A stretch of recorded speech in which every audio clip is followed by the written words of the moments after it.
Hi, I'm back today, and usually y'all come to this channel to see me sing karaoke covers, but I am also an award-winning writer of the 2018 American Fiction Awards for Best Psychological Thriller.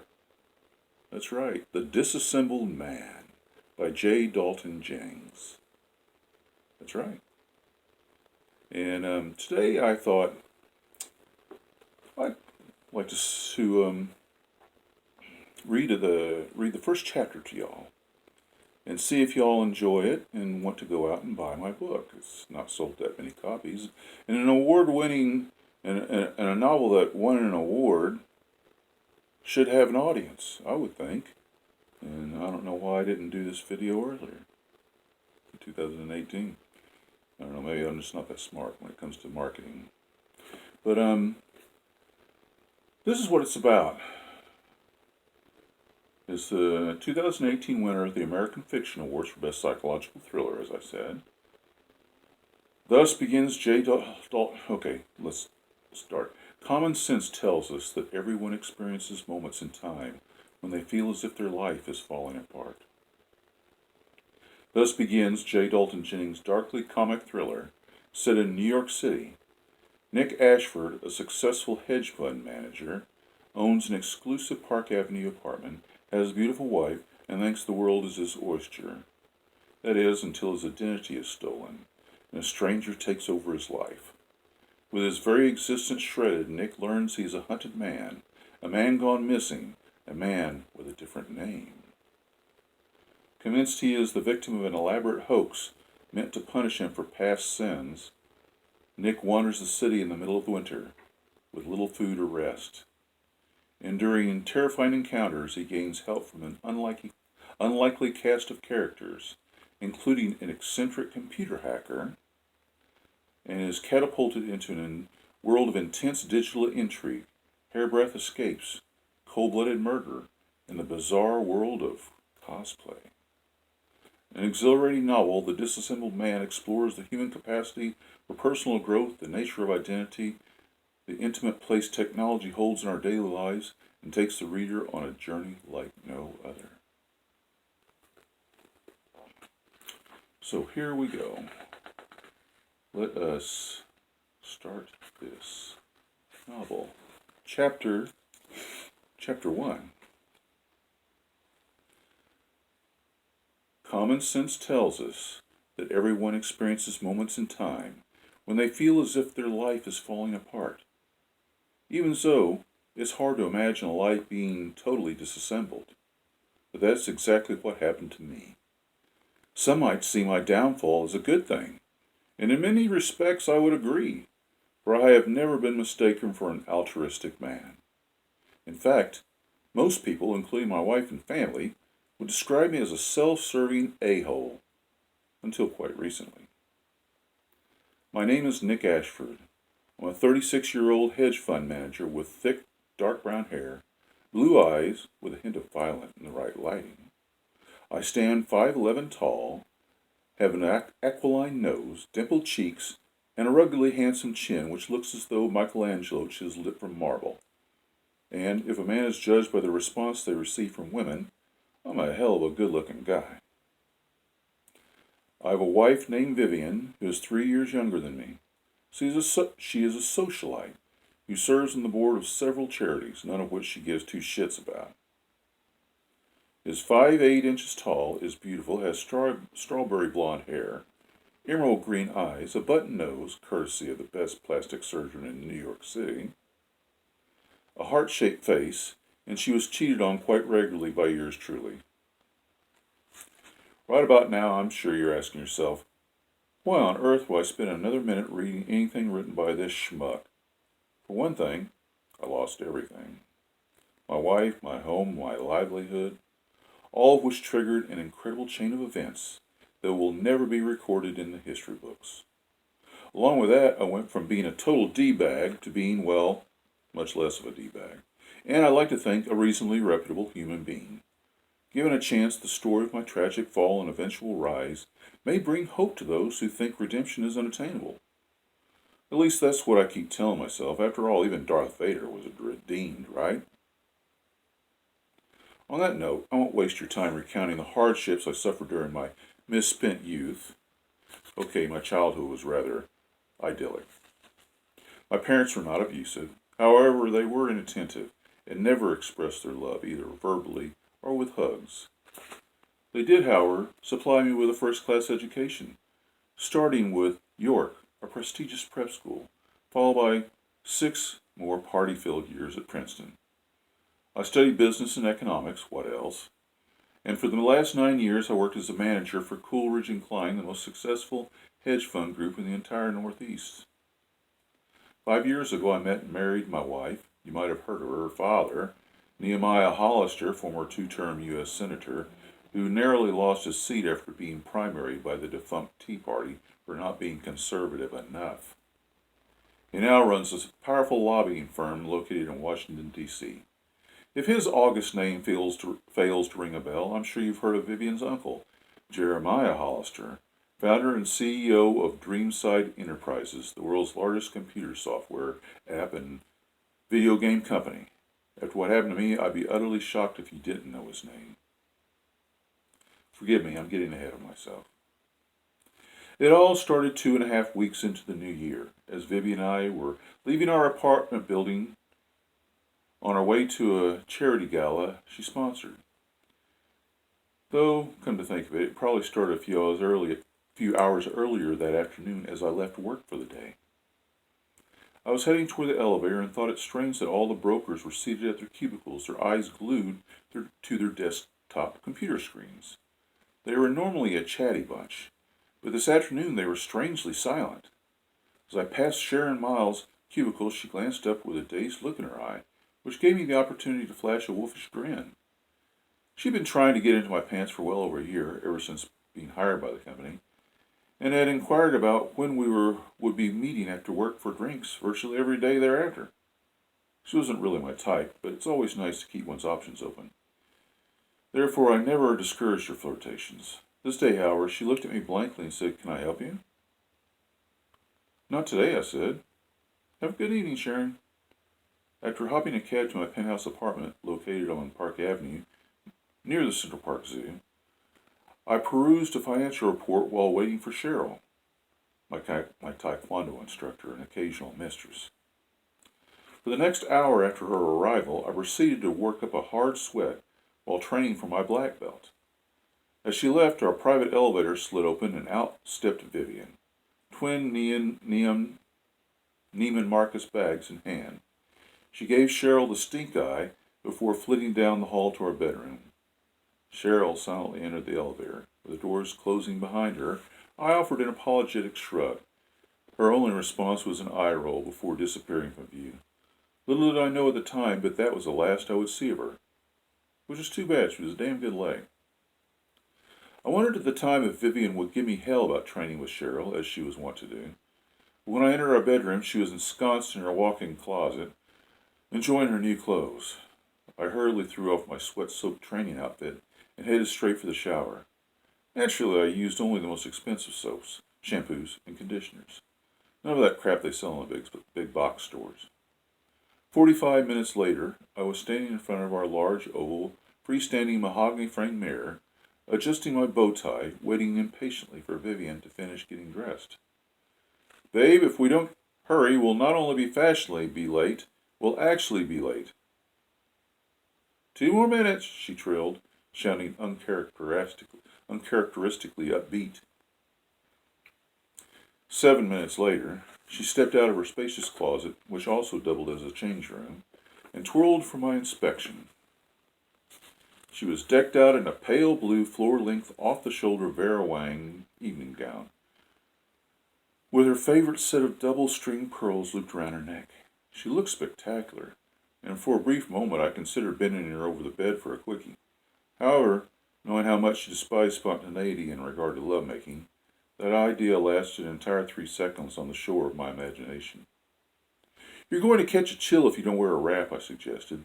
With a perturbed frown, she turned on her heel, disappeared back inside her closet, was gone another minute, and reappeared wearing a faux chinchilla stole. I'd arranged for a limo to pick us up in front of our building. As we arrived in the lobby, my expensive gold-colored iPhone chirped, letting me know that I had received a text. I was in the process of opening and reading it as we exited the building. The text was from our limo driver, informing me that the vehicle was waiting at the curb. Sam, the doorman, was his usual effervescent self. "Good evening, Mr. and Mrs. Ashford." "Good evening, Sam." I barely glanced up from my phone as he opened the door. Vivian took my arm as we exited the building. We stepped under the awning that led to the curb, and I glanced up the street. The starless night sky framed the MetLife building, which stood at the north end of Park Avenue, like a towering sentinel guarding its wealthy charges. "Hope it doesn't start to snow." In a flash, my iPhone was ripped from my hand by a prepubescent Latino. As he sprinted down the sidewalk, I yelled, "What the hell?" accompanied by Vivian's fearful yelp of surprise. I would have run after the boy, but my shoes were Italian. They might have been scuffed. "Come back here, you fucking piece of shit!" As expected, he ignored my expletive-laced command. Boy was almost to the end of the block when Sam rushed from the building. "What happened, Mr. Ashford?" he asked, glancing both ways. The youth turned west on East 37th Street and disappeared from view. Sam's a nice enough fellow, but none too bright. He has a pot belly, a wattle under his chin, a full head of gray hair, adorned by a red and black doorman's cap, and he's been opening doors longer than any of the building's tenants can remember. I've always slipped him a crisp $100 bill every Christmas, or rather I used to slip him a crisp $100 bill. Yes, I know I'm being cryptic, but to be any less would spoil all the fun. "My cell phone was stolen, Sam," I exclaimed, using a tone that implied he was partly at fault. As unreasonable as it sounds, I was about to give him a piece of my mind when Vivian wisely took my arm and pulled me toward the waiting limousine. "We're going to be late, Nicky." I ignored her. "I'm going to file a formal complaint about the Tenants Association with the Tenants Association, Sam." "It won't do you any good, Mr. Ashford," he replied apologetically. "The theft took place outside the building. The sidewalk is public property." I was still grumbling under my breath as Vivian and I climbed into the limo's back seat. "Let me have your phone. I'm calling the police." "Do you know how many phones are stolen every day, Nicky?" she said, frowning. "I saw a report on the news. They're not going to spend 1 minute looking for yours." I sighed heavily and held up my hand. "I still need to report it for insurance purposes." With an exasperated huff, she opened her clutch. Vivian stared down at its contents for a long moment before answering, "It looks like I left my phone back at the apartment." Gritting my teeth in frustration, I asked, "Why on earth would you do that?" "This clutch is barely large enough to hold a makeup case, let alone a phone. Besides, I was counting on using yours if I needed to call or text someone, which I had no intention of doing. I think it is so rude for an attendee at a charity event to be on a cell phone. Very déclassé. Their focus should be on the event, not calling who knows who. That's why I tend to—" She went on like this for the next 5 minutes. Of course, I nodded my head and feigned interest in what she was saying, but her words were like gossamer threads floating in the wind, barely perceptible to my senses. As we turned onto Fifth Avenue, I heard silence. She was staring at me, waiting for an answer to a question I failed to realize she asked. "I hope the band playing tonight is better than one from the previous gala we attended," I said. "It was like listening to a high school—" "You haven't heard a word I said, have you?" She sounded miffed. "Yes, I have," I lied. "However, I don't know what you want me to do about it." One eyebrow shot up. "Well, you can start by calling the service and requesting a new one. Audrey is simply not working out. She barely spends an hour cleaning, and I noticed that some of the beluga caviar is missing. The next thing you know, she'll be into my jewelry. I swear to you, the help these days is worse than—" And she was off on another tangent. I was forced to endure her incessant prattling for another 6 minutes before the limo pulled up in front of the Plaza Hotel. Once inside the beautiful grand ballroom, with its rows of columns and its ornate chandelier, we made our rounds, mingling arm in arm, carrying on incipient conversations with inane people, eating surprisingly good hors d'oeuvres, and drinking much too dry champagne. At one end of the ballroom, a 20-piece band wearing white jackets sat on the ballroom's raised stage, playing tunes from the 40s, while scattered throughout an assortment of jugglers, musicians, and sword swallowers performed for the patrons' amusement. After a half hour of this nonsense, I left Vivian with a man named Simon Corkindale, a coarse a co-sponsor of the gala, to turn over my contribution to the bursar. Even those of us married to a board member must write a check. The big event was being held to raise money for the eradication of some dread disease or other. I can't remember which. I attend so many of these events that they run together after a while. Or I should say, I used to attend so many of these events. I'll get the tense right eventually. After handing over my check, I headed straight to the bar for something stronger than champagne. It was a cash bar, naturally. While there, I struck up a conversation with an attractive, rather petite waitress with long brunette hair pulled back in a ponytail. She was flirtatious with me, so I flirted back, as I normally do in such situations. She had a smoking hot body, and exactly the right size tits, not too big, not too small, located right in the middle of the Goldilocks zone. It wasn't long after the flirtations began that she took a break, and I followed her into a nearby women's restroom. As one can imagine, we weren't in there to discuss the weather. She, I believe her name was Misty, pulled me into the closet stall and, breathing heavily, tore up my belt. I yanked her short black skirt above her waist and smiled. She wasn't wearing any panties. Our lips locked as my pants and boxers both slipped to my knees. I was rock hard.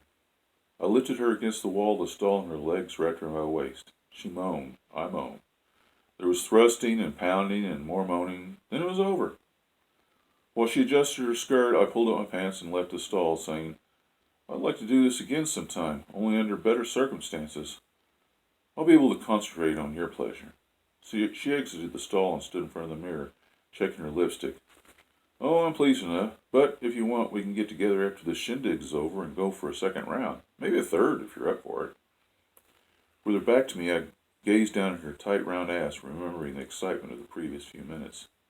I don't think there will be a problem. It's just that, well, I'm here with someone I can't easily ditch her. She looked over her left shoulder and smiled seductively. Your wife? I shrugged noncommittally. She turned and slinked past me, stroking my forearm with her index finger. If your situation changes, come find me. She walked from the restroom, with me following close behind. In accordance with my usual philandering ways, I headed straight to the men's restroom to clean up. The champagne had gone straight to Vivian's bladder. As soon as she could, she excused herself from Simon and made a beeline to the nearest restroom. As she turned the corner, she saw Nick at a nearby bar, talking to an attractive brunette waitress. How typical. She came close to storming over there and giving her a piece of her mind, but no, that wouldn't do. Not tonight. With a sinking feeling in the pit of her stomach, Vivian continued her way.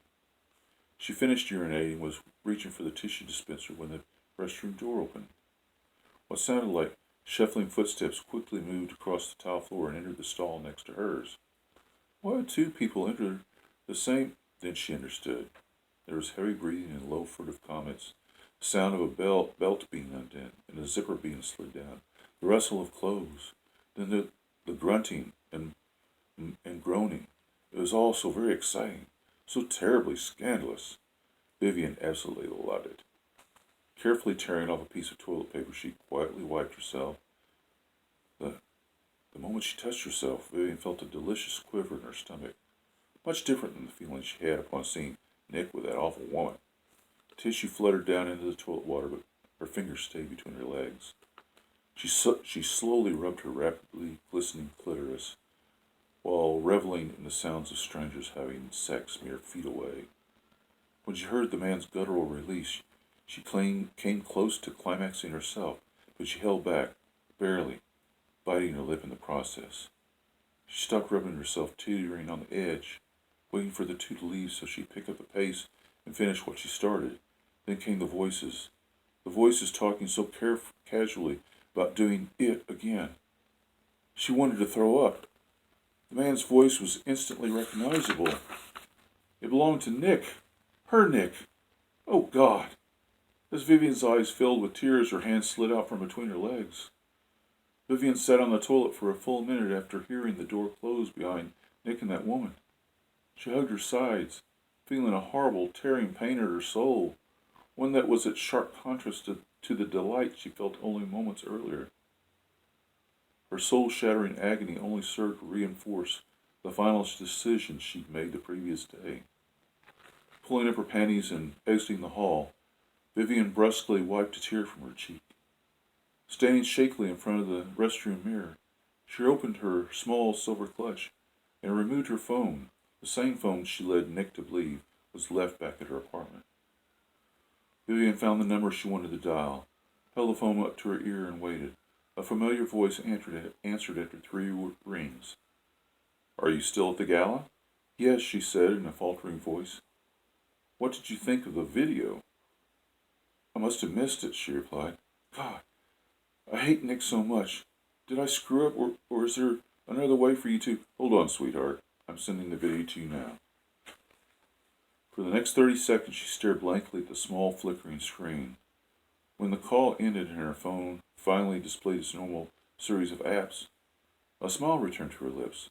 Vivian dialed the limo driver, exited the restroom, and found Nicky waiting for her at the hotel lobby, his thick, ash-blonde hair slicked back so handsomely, the way she liked it. "Shall we head home, dear?" she asked. "Yes, darling," she replied, smiling up at him. He was looking especially dapper tonight. For some inexplicable reason, she was drawn to him in a powerful, puzzling new way. Could it be the champagne? Vivian was so turned on. Her panties were already wet, but she didn't mind. The feeling was delightfully delicious. Perhaps Nick deserved a special treat later in bed.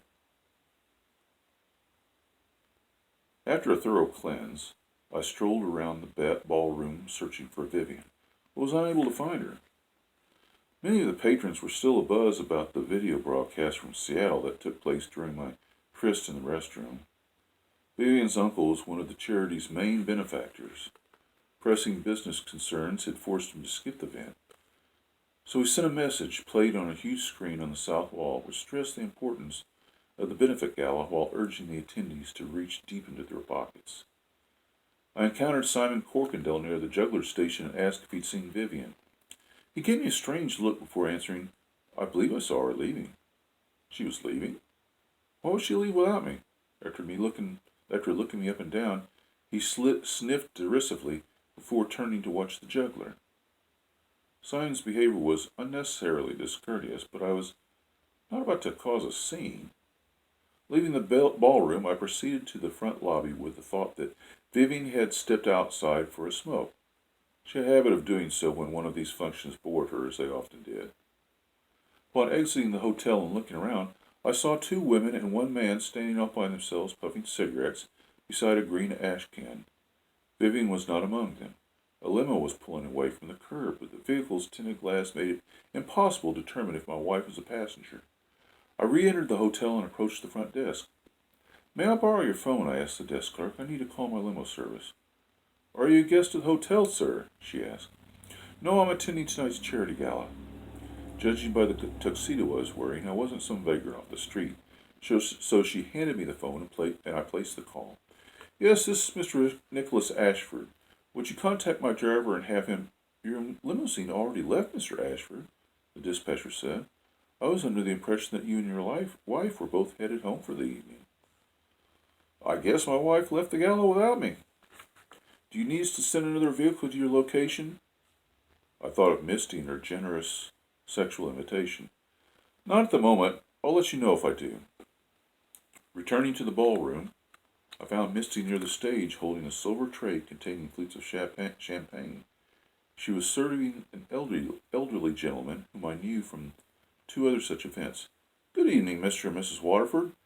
You're both looking well. I hope the entertainment is to your liking." I took a flute from Misty's tray and gestured with it in their direction.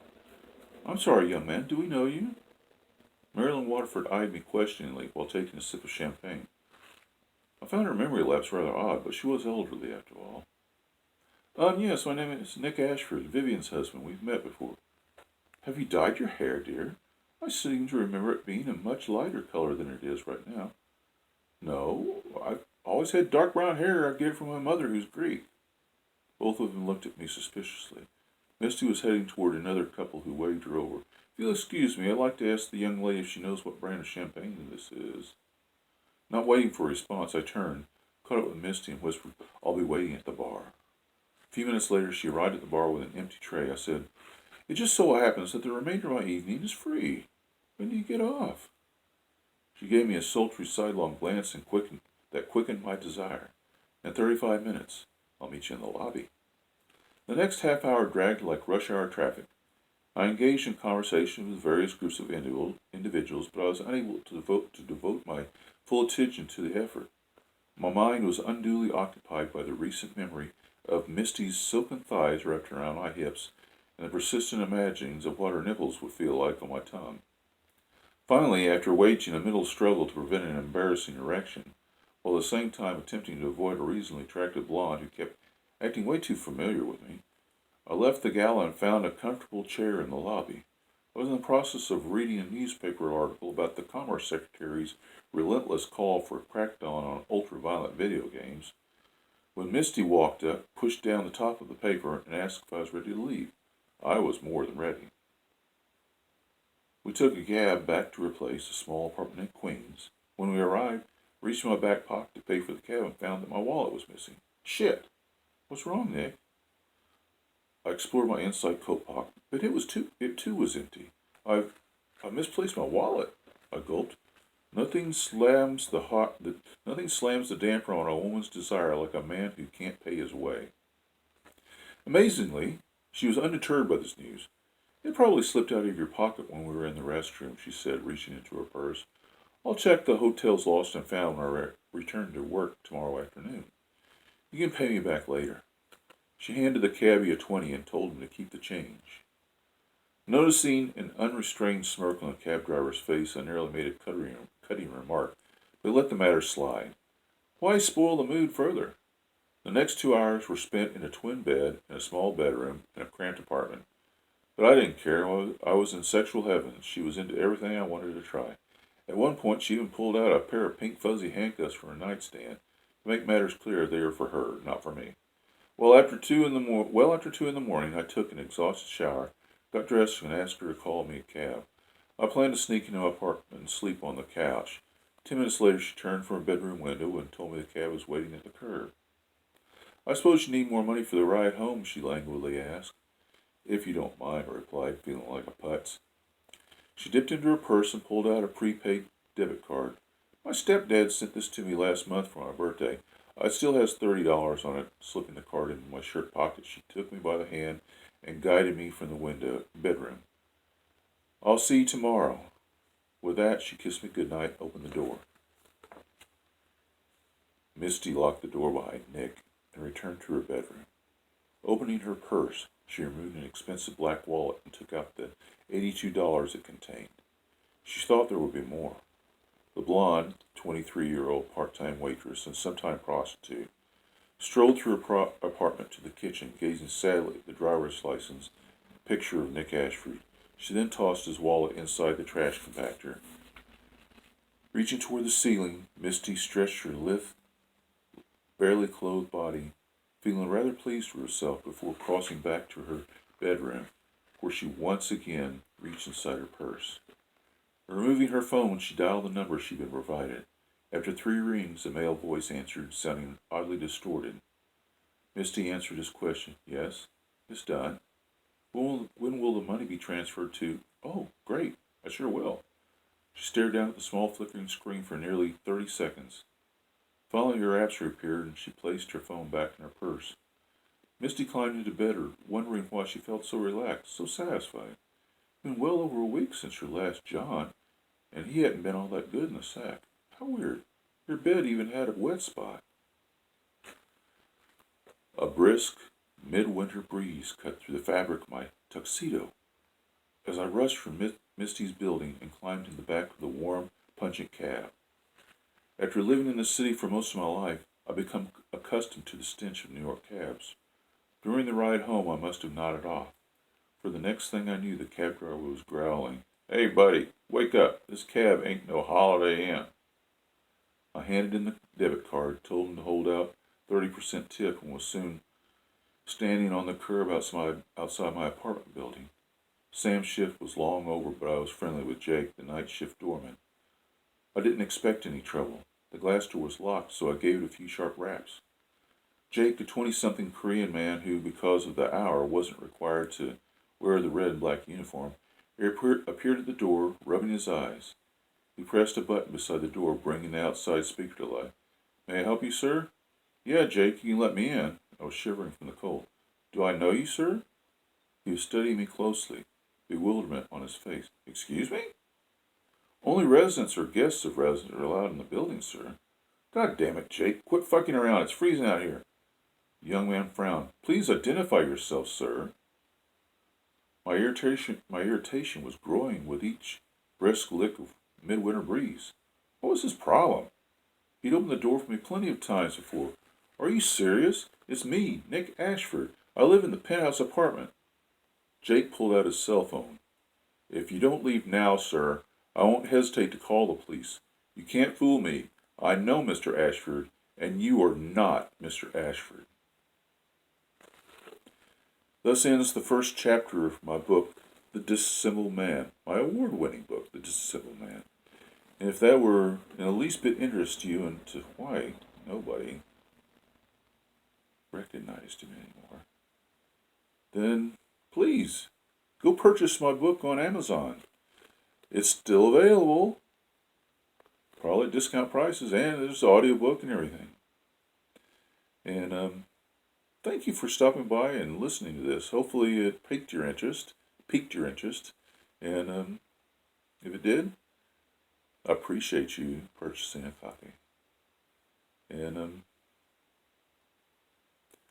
just go on over there to Amazon, look up The Disassembled Man by J. Dalton Jennings, and you'll find it. And it gets very exciting. It's a very exciting book with murder and twists and turns and stuff in there that you'd be like, what? Very exciting book. Part of the reason why it won Best Psychological Thriller. Anyway, once again, The Disassembled Man by J. Dalton Jennings, award-winning winner of the American Fiction Awards.